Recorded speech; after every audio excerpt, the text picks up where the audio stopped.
Good morning. I'm Denise Dryden. I do my weekly sort of what's going on and what am I noticing video. And today I'm out in the Pacific Northwest, pulled over next to some beautiful, huge evergreens that are just outstanding. I don't know if you can see just how big the trunks are over here.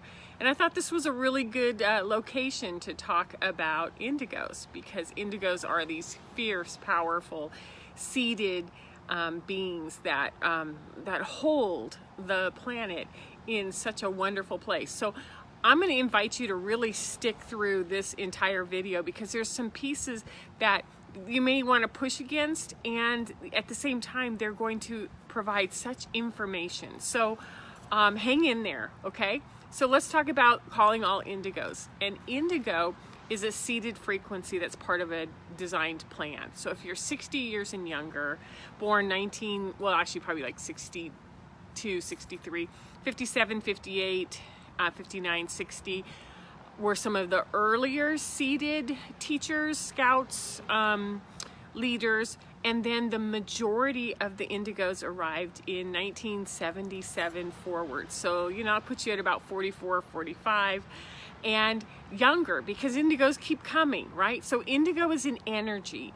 It's a frequency-based warrior that comes in to hold the blue sapphire frequencies of truth and justice. And so what started happening was, like, let's put some of these warriors on the planet who start showing up and going like, well, no, that's wrong. That is a false lie. And so these warriors are fighters, and they fight against the societal norms. If you ever watched Breakfast Club or Ferris Bueller or any of the John Hughes movies or any of the the Marvel stories. These are all stories of when heroes come forward and they start to work against existing systems, right?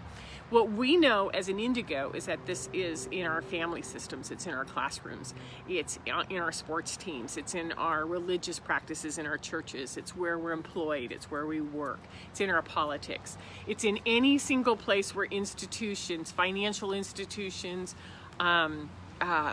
medical hospital systems, where there are untruths. The indigo feels really propelled towards saying something, doing something about it. So they wield their anger, their swords, and they battle. I'm the first to battle. I'm the one who battled through high school. I'm the one who battled through different jobs. I'm the one who battled for the education of my children. Anyone who knows me knows that I will throw that sword out really fast and fight. I am a seeded earlier indigo, here to sort of provide guidance, coaching, teaching to those that follow. So, I'm about 20 years ahead of most of the indigos, specifically here to talk about indigo energy and the other systems. So over the last few weeks, I've talked about the new energies coming onto Earth, the indigo, the crystal, the rainbow, and the diamond. And then last week I did a really big piece on the nervous system, and they're all connected. Because deeply embedded in a Gen X generation and into the millennials are these advocates, these protesters, these disagreeers, and these champions for truth. And it comes with this protective layer, which is like, you don't mess with me, you don't mess with my kids, you don't mess with my siblings, you don't mess with my work, you don't mess with my projects, you don't mess with animals. So what we know is that we can summon this reaction, right? This piece, like, I need to come into action. Now, what I want to do is shed some light just for a second on what that indigo fighting spirit must have faced, especially in situations where they're within the generation of the abandonment and betrayal generation, where there's narcissism. There's just so much we could say about narcissism, where it is so frequent among our leadership. And what it must be like when you're an indigo, because indigos were born with a pineal gland, which is in between it's your third eye, right? Fully activated. So they came in psychic, intuitive. They're clairvoyant, they're clairsentient, they're clairaudient. They see and feel much more than and they kind of look around like, can you not see that? Do you not feel that? So basically, because they're so activated, we are creators of frequency. It means that we can pick up on things and we can read it and we can push against it, or we can write it, or we can create it. So as individuals, we fought in dysfunctional family systems. We dealt with abandonment, neglect, abuse, addiction issues. Lots of attempts to shut us down through our education system, through our work system, especially female. I'm just going to say that, especially female. So if you're 44, 45 and under, you could be a little older, but you could also be younger. It's going to show up in your parenting. It's going to show up where you work. It's going to show up on how you lead, where there's this like edge to you, where you're creating an edge of pushback. And that pushback is more like it's me versus them, or us versus them. And so it is psychologically, emotionally, physically and spiritually draining. It has to be, because you're pushing and fighting against something that's been in place for thousands of years, and you're here basically to dismantle it at the cost of your energy system, at the cost of everything. It's like, damn, is this what I signed up for, right?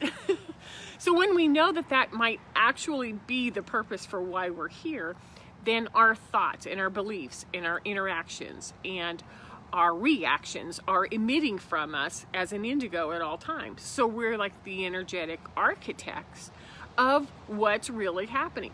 So we have two choice points, right? We can harness all of that power, all of that. And I have some tarot cards that I wanted to show you, just to sort of give you an idea of, what happens when it's just frustrating in your mind, right? Or when you've been overtaxed and exhausted from carrying all of these things.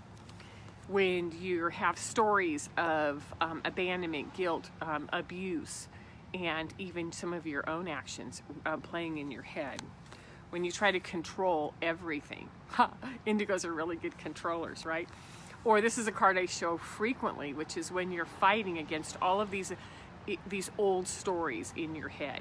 So you can see that the majority of these cards are all grays, which is mental. They're all frustrations. They're all pieces that don't work very well, right?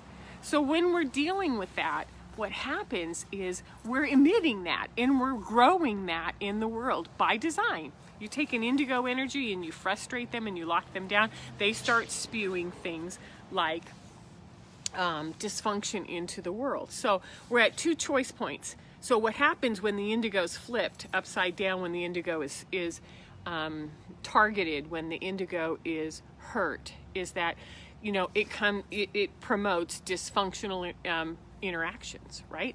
It goes against another person or against a group, against the ex-partner, against the ex-boss, against this political group, right?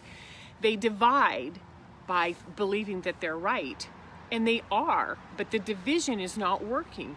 And so they're dividing by what's right or what's worthy of their attention, and they're fighting too many too much. So that's one choice point that indigos have used for the last 40 to 50, 60 years. And all it's doing is making the divide bigger. So the indigos have a responsibility to do something different, which was, let's flip this, which is, how do you become co-creative? How do you feel and allow your empathic skills to guide you? How do you hold love and compassion? And how do you be intelligent in how you choose the frequency that you hold? And so that means that you have to explore things like unity and harmony and put it into our family systems, into the conflict you might have with your teenage son or your adolescent daughter. It might be, or your partner or your parents, right? It's how we collaborate and bring things into new form in how we do self-empowerment. So we have two choices. And what I'm realizing more than anything is that as we went through this lunar and solar eclipse and we came out on December 4th, it's like the pineal gland, our intuitive psychic skills are online. They have just exploded. So I have 5 tips for you. And before I go into those tips, I want to really invite you to Tuesday's Tools. I have 4 spots. It's a small, intimate workshop, 75 minutes, where we're going to really look at the indigo skill set and the indigo blocks. And so this is something that'd be ideal if you want to get a couple of friends together and come to do this, a couple of coworkers or family members, where this keeps coming up. Sign up for Tuesday's Tools. The link will be below this, right? Okay, so tip number 1. Consciously access your emotions and your feelings as intelligences, because these are your superpower. You can bring them in. You're empathic. You can feel them. You can read them. You can react to them. So you address what's out of balance, whether it's your anger or your hurt or the misjustices that have happened to you, the abuses, the wounds, the opinions, the sides that you take, because feelings are our energy. If we're holding on to negative feelings, we're putting them out. That's why it's been like, get your crap together. It's time to get the old wounds healed behind you and stop spreading those out, right? That's number 1. Number 2, explore where you get stuck in that us versus them, the sides of right or wrong, because this is dividing. This is dividing you from your power. This is dividing you from your frequency and your skills, and it's dividing you from your truth, because it isn't. Everybody has a perspective, and how do we collaborate with those rather than push them away and say, I believe this and you are wrong? That division is what we've seen far too much of over the last 200, 300 years, thousands of years, right? By design. Don't fall into the division trap. Number 3, there's 2 books that came up in my mystery school through that were phenomenal. One is the 4 Agreements and the other is the Fourfold Way, because they overlap with each other, because they hold the warrior, healer, the seer, and the sage. They hold all 4 of those. So get to know this, understand each of them, and then get to the center where you can hold all of these at once. So you might think that the 4 Agreements is just a light book, but I'll tell you, when you have to work on make no assumptions or don't take something personal, that is where our skill set resides as indigos. It's a great handbook. Number 4, assume responsibility for your frequency. You're the RKO radio tower, sort of putting out and in training everything that comes through your system, and you're a high frequency system, right? So what you emit into, out of your physical body, into your physical body, into your energetic field, into your environment, into your systems, into your relationships, all of this matters. So manage that. Right? Manage that and watch what you emit, and assume responsibility for that, which is, if I put this out there, then I have to find a way to turn it, to shift it myself, because I don't want to create that kind of world, because we are co-creators, right? And the number 5, which is when you do your own self-knowledge work, do it. And if you think you've done it, do more. And if you haven't done it at all, now's the time to get going fast, which is discover where you're holding the line about boundaries with balance. Not dysfunctional boundaries, or not even knowing where you end and where you begin, but in balance, so that you discover how to ground and how to emit power. Like, how do you ground? How do you know when you're not grounded? How do you know when you're spinning? Because what you emit changes the world.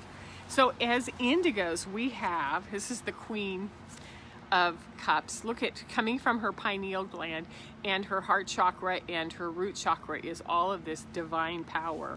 Here's the King of Wands, which is from my solar plexus. When I breathe, I emit power. Here's the version of the Hanged Man, which is, I'm in warrior pose with wings and light opening up to everything. And of course, the most beautiful card, which is when we align with our pineal gland, we transform everything. So, this is just the beginning. I'm going to do a lot more work on indigos and crystals and rainbows and diamonds. That's where I'm going. So stick with me and let's start playing with this and learning together and resourcing with each other. You can find more from me on DeniseDryden.com. I have links to all my other social media. I think on Facebook is where I end up putting a lot of the most conversational pieces. So my Facebook page, Denise Dryden Coaching, or Denise Dryden Integrational Wisdom, which is where you are right now. Thank you. Have a great week, and I will see you next Sunday. And sign up for Tuesday's Tools. Take care. Bye-bye.